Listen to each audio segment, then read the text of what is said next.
अस्सलाम वालेकुम बच्चों, क्या हाल है। उम्मीद है सब खैरियत से होंगे। चलें आज हम अपनी एक्सरसाइज 4.3 के साथ फिर से हाजिर हैं। लास्ट क्लास में मैंने क्वेश्चन नंबर 5 तक आपको कंप्लीट करवा दिया था, फॉर्मूलाज बताए थे उस क्या कहते हैं लास्ट वाले लेक्चर्स में। 2 सवाल हमारे इस एक्सरसाइज के रहते हैं। कल ही मैं इसको करवा देता लेकिन कुछ काम की वजह से मुझे जाना पड़ा, तो आज हम इसको कंप्लीट करेंगे। छोटे छोटे से हैं दोनों सवाल। क्वेश्चन नंबर 6 देखें क्या कह रहे हैं। If 5 and 8 are 2 AMs between C and D, find C and D। कहने कि अगर 5 और 8 C और D के दरमियान में 2 AMs हैं, जैसे कल हम फाइंड कर रहे थे A और B के दरमियान में कुछ AMs आ रहे थे, यानी कि मीन्स आ रहे थे, बस उन्होंने A और B का नाम चेंज करके क्या रख दिया, C and D। ठीक है, तो अगर मैं इसको आपको दिखाऊं अकॉर्डिंग टू कंडीशन, देखें अब कंडीशन क्या कह रही है। कंडीशन कुछ ये कह रही है कि ये फर्स्ट टर्म है C, इसके बाद आएगा 5, उसके बाद आएगा 8 और लास्ट में है D, यानी टोटल एक सीक्वेंस है AP का, उसमें कितनी टर्म्स हैं, 4 टर्म्स हैं और 2 क्या बन रही हैं, ये 5 और 8 आपको बता दिए गए। कह रहे हैं कि ये दोनों दरमियान में मीन है। मीन है मतलब दोनों इन दोनों के दरमियान में आ रहे हैं। ठीक है, अब आपको एक बात मैं बता दूं कि जब भी AP की आपको कोई सी भी टर्म फाइंड करनी हो, आपको सिर्फ 2 चीज़ें चाहिए, एक A और एक D। ये 2 चीज़ें मिल गई, आप कोई सी भी टर्म फाइंड कर लेंगे। ठीक है, A से मुराद फर्स्ट टर्म और D से मुराद कॉमन डिफरेंस। ठीक है, ये 2 चीज़ें आपको मिल गई, आप कुछ भी फाइंड कर लेंगे।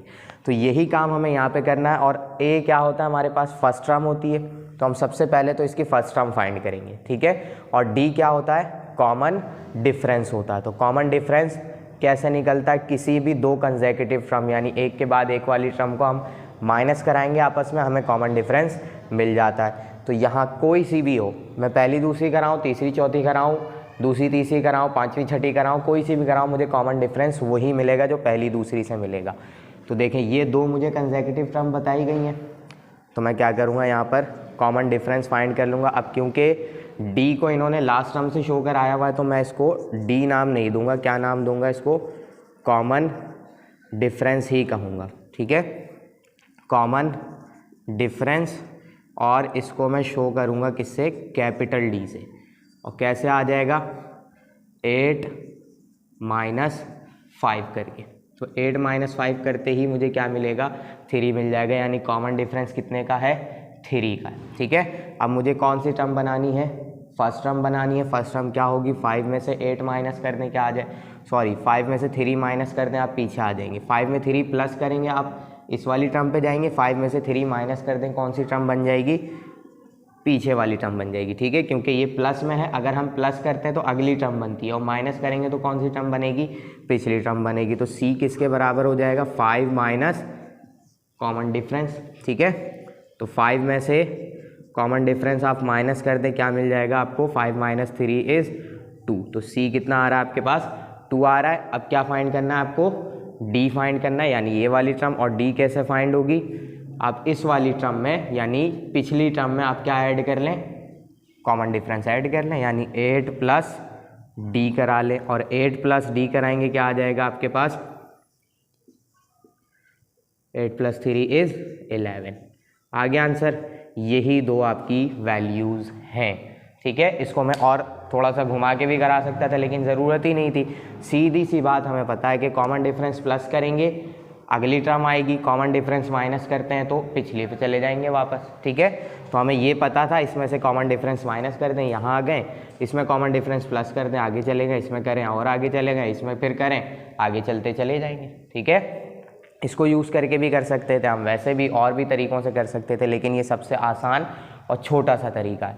हो गया सवाल, जल्दी से इसका स्क्रीनशॉट लें, फिर हम चलते हैं क्वेश्चन नंबर 7 पे, जो कि इस एक्सरसाइज का लास्ट क्वेश्चन है। चलें बच्चों, अब हम आ गए क्वेश्चन नंबर 7 पर। ठीक है, सवाल आपको पूरा यहाँ साइड में दिखाई दे रहा होगा। मैंने थोड़ा सा आगे पीछे करके लिखा है, क्योंकि मैं चाह रहा था कि सिर्फ छोटी सी चीज़ लिखूँ, लेकिन फिर आपको बात समझ नहीं आती, तो मैंने पूरा ही लिख दिया। देखें, कह रहे कि दिस वैल्यू, ये वाली वैल्यू, कह रहे हैं कि AM है किसके दरमियान, A and B के दरमियान। ठीक है, मैं सवाल बुक से आपको पूरा पढ़ के सही तरीके से सुनाता हूँ। कह रहे हैं कि फाइंड n की वैल्यू फाइंड करें, सो दैट दिस वैल्यू में बिकम द AMs, क्या बन जाए, AM बन जाए किसके दरमियान, बिटवीन A एंड B के दरमियान। अब इन्होंने कह दिया है, मतलब इसको हम रखेंगे किसके बराबर, AM के बराबर ही रखेंगे, यानी A और B के दरमियान एक AM किस तरीके से निकलता है उस वाली चीज़ के बराबर हम रखेंगे, और फिर हम n की वैल्यू फाइंड करना शुरू करेंगे। ठीक है, तो अब ये पूरी वैल्यू है, हम यहाँ क्या लिखेंगे, अकॉर्डिंग टू कंडीशन। अब कंडीशन हमें क्या कह रही है, कंडीशन हमें कह रही है कि जो इन्होंने सवाल में बताई है, b की पावर n+5 अपॉन a की पावर n+4 प्लस b की पावर n+4 इक्वल टू किसके होगी, a प्लस b अपॉन 2। यही था फॉर्मूला a और b के दरमियान एक AM फाइंड करने का, यही था, तो इसी के बराबर हमने रख दिया, यही सवाल में कह रहे थे ये। ठीक है, तो अब इसको हम सॉल्व करेंगे, n की वैल्यू के लिए सॉल्व करना है, तो हम क्या करेंगे, थोड़ा भी जो भी सिंप्लीफिकेशन हो रही है वो करेंगे हम। देखें ये 2 यहाँ से हम इसको यहाँ भेज देंगे, क्योंकि अभी कुछ नहीं कर पा रहे हैं, और जब कुछ नहीं कर पाते तो हम सिंपल क्रॉस मल्टीप्लिकेशन कर देते। 2 आके इस वैल्यू से मल्टीप्लाई हो जाएगा n+5 प्लस b की पावर n+5 इक्वल टू ये पूरी वैल्यू आगे किससे मल्टीप्लाई हो जाएगी, a प्लस b से, तो a n+4 plus b n+4 multiply हो जाएगा a प्लस b के साथ। ठीक है, मल्टीप्लाई कराते हैं, 2 मल्टीप्लाई होगा a के साथ n+5 और मल्टीप्लाई होगा इस b के साथ, तो 2b n+5। ठीक है, अब यहाँ मल्टीप्लिकेशन करते हैं, देखें ये मल्टीप्लाई होगा a की पावर n+4 किससे होगा, a की पावर n+4। तो देखें आपको याद होगा एक फॉर्मूला, जब दो वैल्यूज़ की बेसिस सेम होती हैं और मल्टीप्लाई होते हैं वो, तो उनकी पावर्स क्या हो जाती हैं, ऐड हो जाती हैं। अब देखें इन दोनों की बेसिस सेम है, इसकी पावर्स क्या हो जानी है, ऐड हो जानी है, इसकी पावर कुछ नहीं है तो 1 है, तो जब 1 आके n+4 में प्लस होगा तो क्या बन जाएगा, n+4 प्लस 1, तो कितना हो जाएगा ये n+5 हो जाएगा। ठीक है, तो यहाँ पर क्या हो जाना है, a की पावर n+5, जब ये वैल्यू इस a से मल्टीप्लाई हुई। अब यही a की पावर n+4 किससे मल्टीप्लाई होगा, b से मल्टीप्लाई होगा, तो b अलग बेस का है, तो उसको क्या कर देंगे हम, डॉट करके लिख देंगे, इस डॉट का मतलब मल्टीप्लाई। ठीक है, a मल्टीप्लाई हो गया दोनों से, अब इस b को मल्टीप्लाई कराएंगे, देखें b और a दोनों अलग अलग हैं, तो इसको भी हम डॉट करके लिख देंगे, n+4। इस दफ़ा b के ऊपर पावर है, a के ऊपर पावर नहीं। अब यही b आकर इससे मल्टीप्लाई होगा तो सेम काम होगा, ये वाला बेसिस सेम है, पावर्स ऐड होंगी, ये 4 है, इसकी पावर 1 है, तो n+4 में 1 आके प्लस होगा, क्या हो जाएगा, b की पावर n+5। ठीक है, ये हमने मल्टीप्लिकेशन करा ली। अब आप देखेंगे ये भी n+5 वाली पावर है, ये भी n+5 वाली पावर है, इस तरफ भी हमारे पास कुछ पावर्स n+5 वाली हैं, तो जो n+5 वाली पावर्स हैं उन सबको हम एक साथ कर लेंगे। 2a n+5, देखिए ये यहाँ प्लस हो रहा है, इस तरफ आकर माइनस a की पावर n+5 हो जाएगा।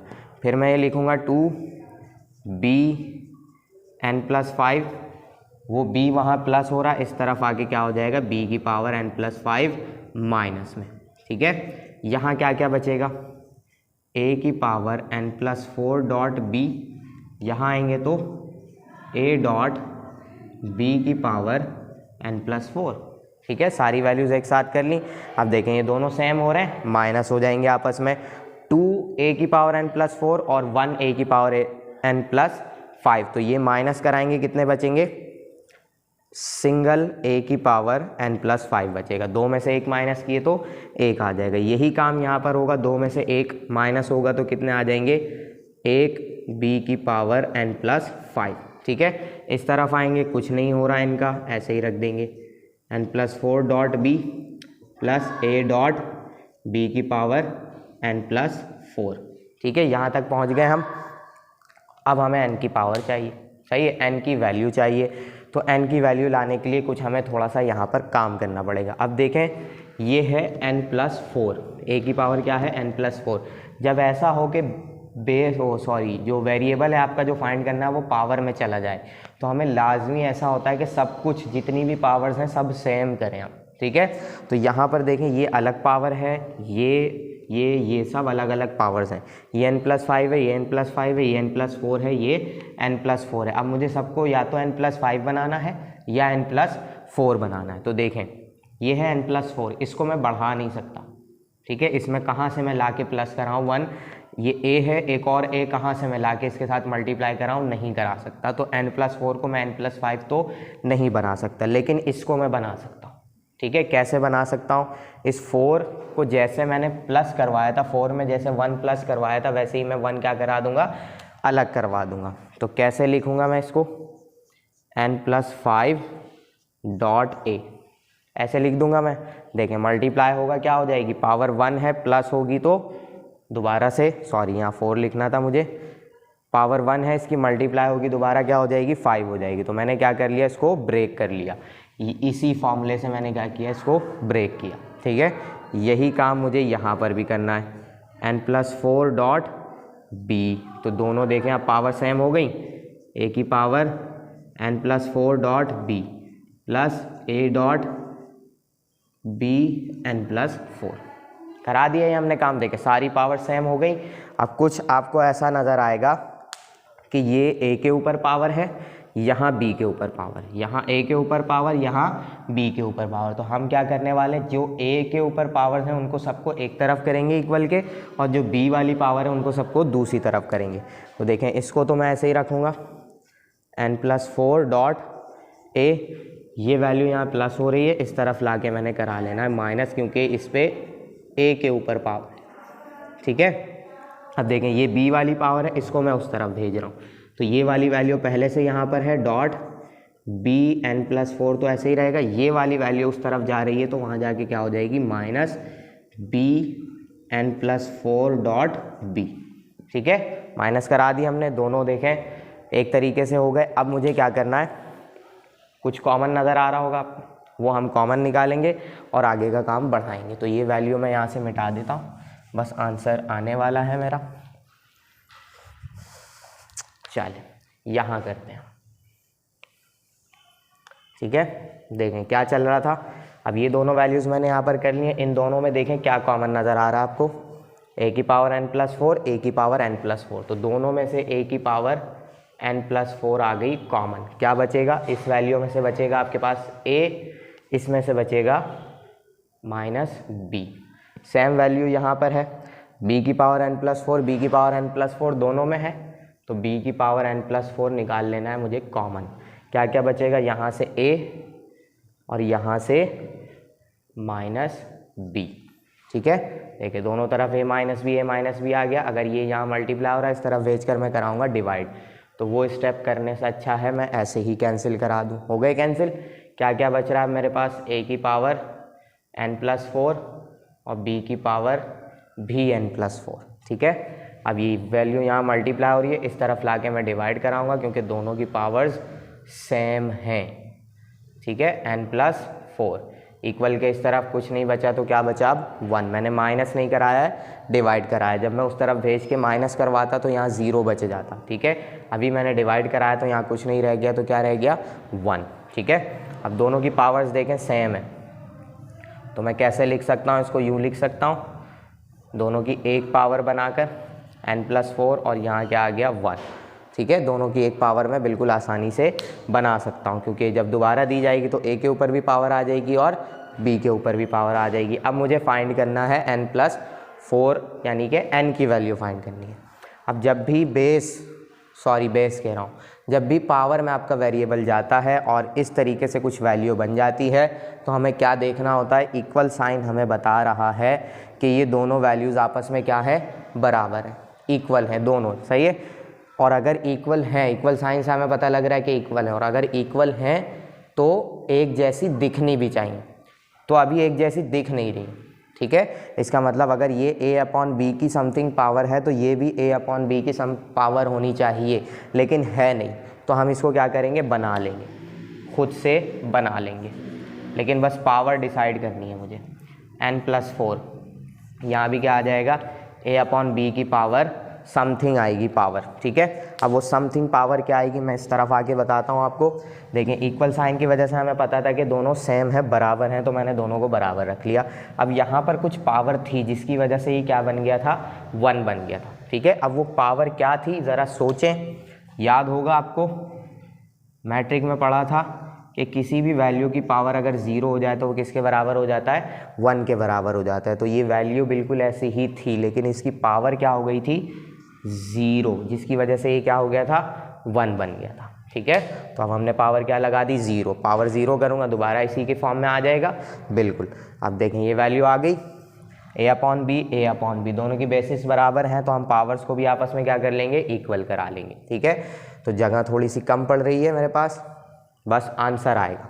तो एक काम करें, स्क्रीनशॉट लें, मैं ये वाली साइड मिटाकर, यानी ऊपर जो सवाल है ये मिटाकर आंसर निकाल देता हूँ।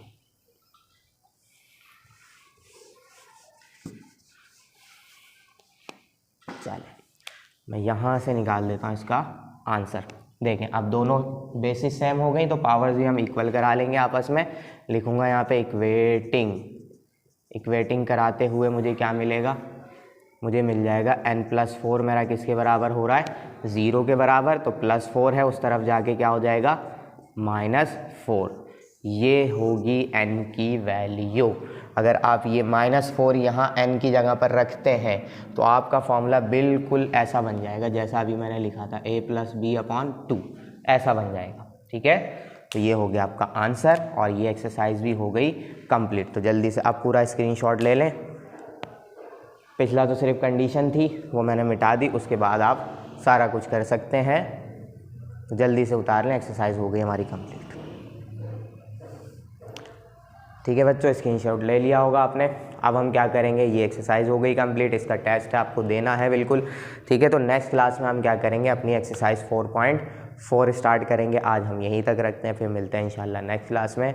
अल्लाह हाफिज़।